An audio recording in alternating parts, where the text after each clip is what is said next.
Bienvenidos sean todos al canal de Legislación 1, el cual se estará utilizando para abordar las diferentes unidades correspondientes al presente semestre. En esta oportunidad les estaré hablando acerca de los temas de la unidad 1, la cual corresponde a legislación. Estaremos hablando sobre la definición, la importancia del estudio del derecho, qué es la ciencia del derecho, las disciplinas jurídicas importantes, qué es el derecho vigente y positivo, qué son hechos jurídicos y qué es sanción y coacción. Inicialmente vamos a definir qué es legislación. La legislación es un conjunto de leyes que van a determinar y regular una materia. Esta también es aplicable a una región tal como un país entero o un municipio.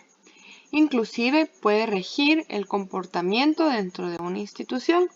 Como ejemplo podemos mencionar que una provincia no puede tener las mismas leyes que otra, al igual que puede suceder entre empresas de igual o de diferente rubro. Como bien sabemos, las leyes ordenan la vida cotidiana de los ciudadanos, dejando claro cuáles acciones están bien y cuáles otras, en cambio, son incorrectas. Y estas podrían ser castigadas con diferentes sanciones. Las leyes también explican cómo se castigará a alguien de ser necesario, de acuerdo con lo que haya ocurrido. La legislación también suele ser sinónimo de la palabra derecho o puede ser utilizada para referirse a un sistema jurídico. ¿Cuál es la importancia del estudio del derecho? Inicialmente vamos a hablar un poco acerca de lo que es el derecho. Se puede decir que cada estado regula la vida en la sociedad de los ciudadanos a través de un sistema jurídico que establece derechos y obligaciones. ¿Qué quiere decir esto? Que el derecho es el conjunto de normas que regulan la conducta de los seres humanos que conviven en un mismo tiempo y lugar.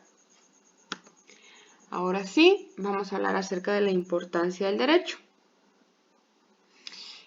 Como bien sabemos, el derecho es el que posibilita la formación de la sociedad organizada, además de evitar el caos. Por otra parte, este es un fuerte pilar para el desarrollo estable de la humanidad. Asimismo, el estudio del derecho es una categoría que nunca acaba, cuya trayectoria histórica tiene varios milenios. A partir del derecho romano, los cambios han sucedido de forma continua de acuerdo con el desarrollo social general. Y en consonancia con cada cultura, se puede decir que cada pueblo o país tiene un orden jurídico que es insustituible como el regulador de sus procesos sociales. Existe una clasificación del derecho que está dividida en dos grandes ramas. De estas dependen otras en específicas de cada área, como lo pueden ser el trabajo, el comercio, la familia, la minería o las sucesiones. Una de las ramas es el derecho público, que son las normas que regulan la actuación de las personas frente al Estado y del Estado soberano frente a otros estados soberanos. Y el privado, que es el que regula las relaciones jurídicas entre personas físicas y personas jurídicas de carácter privado, es decir, a nombre propio cuando no interviene el Estado.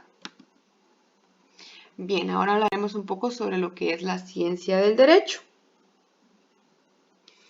Como instrumento de ordenación social, es la que integra los conceptos correspondientes. El derecho puede encuadrarse en las ciencias sociales. Pero ¿hasta qué punto el derecho es entonces una ciencia? Esto va a depender del contenido que le otorguemos al concepto del derecho. Si es como experiencia humana vista en conjunto o como ordenamiento propio de un estado determinado. Mientras es posible valorar como ciencia social que se ha conseguido y se consigue a través de los ordenamientos jurídicos más logrados en cada momento histórico. Esto parece difícil de estimar como científicos todos los ordenamientos jurídicos vigentes.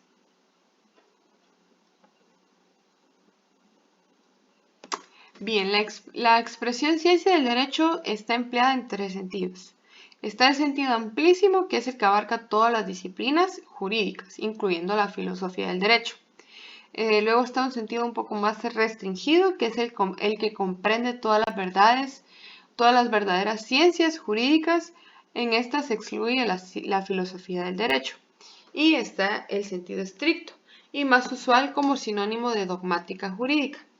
En este conviene aclarar que cuando se habla de ciencia del derecho, así a secas, este va a hacer referencia a la dogmática jurídica. Además, se habla de ciencias jurídicas empleándose esta expresión igual que la de la ciencia del derecho en los tres sentidos anteriormente mencionados. Bien, ahora vamos a hablar un poco sobre lo que son las disciplinas jurídicas. Está la filosofía del derecho, que es la rama de la filosofía y la ética que se encarga de estudiar los fundamentos filosóficos que rigen la creación y la aplicación del derecho. La filosofía del derecho es toda una aproximación al hecho jurídico, el acercamiento a un fenómeno que ha acompañado a la humanidad desde su aparición, ya que la ley y el derecho constituyen una constante histórica que ha incidido de una manera general y constante en la gente y en los modelos sociales y políticos. Luego está la jurisprudencia técnica, que es la que tiene por objeto la exposición ordenada y coherente de los preceptos jurídicos que se hallan en vigor en una época y lugar determinado, y el estudio de los problemas relativos a su interpretación y su aplicación. Esta tiene dos aspectos fundamentales, uno es el teórico y el otro es el práctico. El primero es una exposición de reglas jurídicas que pertenecen a un ordenamiento temporal y está espacialmente circunscrito. Y el segundo es el arte de saber interpretar y aplicar las normas que éste integra. Ahora vamos a hablar un poco sobre lo que es el derecho vigente. En las ciencias jurídicas y el derecho se habla de derecho vigente para referirse a alguna norma, ley, doctrina o disposición que se encuentre en vigor, o sea que cuyo cumplimiento es obligatorio en un territorio y tiempo determinado.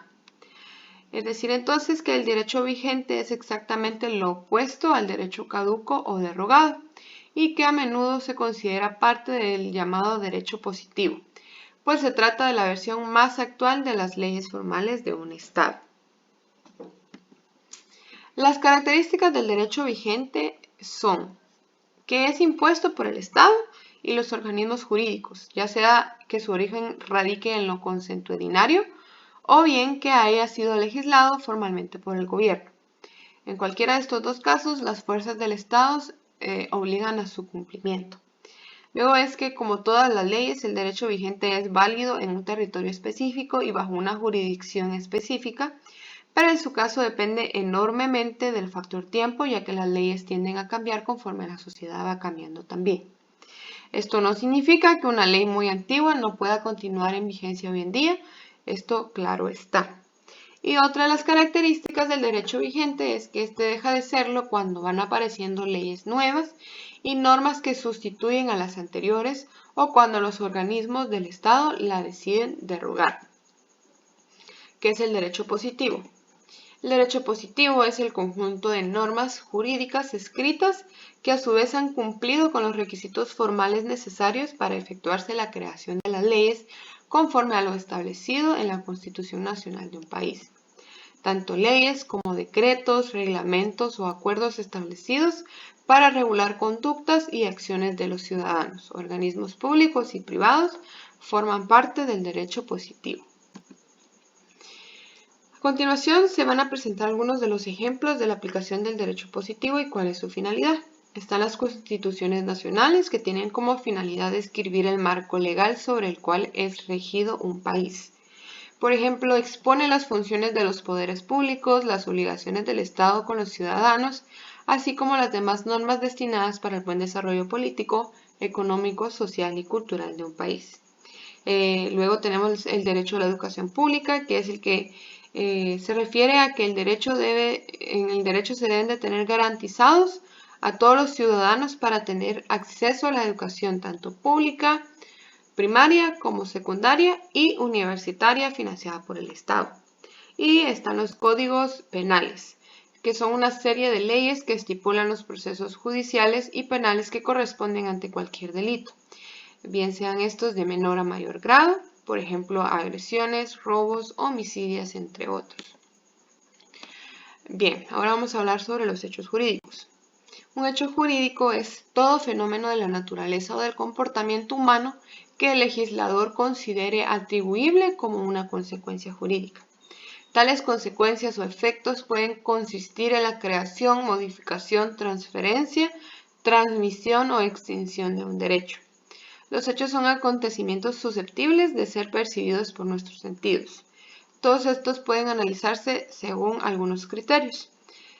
Puede ser de acuerdo a su origen, en esto los hechos son humanos o naturales, o de acuerdo a las consecuencias que producen son hechos simples o hechos jurídicos. Ambos tipos pueden ser humanos o naturales. Ahora vamos a hablar sobre lo que es sanción y coacción. Podemos definir a la sanción como la consecuencia jurídica negativa que nace del incumplimiento de una disposición legal, y a la norma que tiene como objeto señalar en qué consistirá la sanción.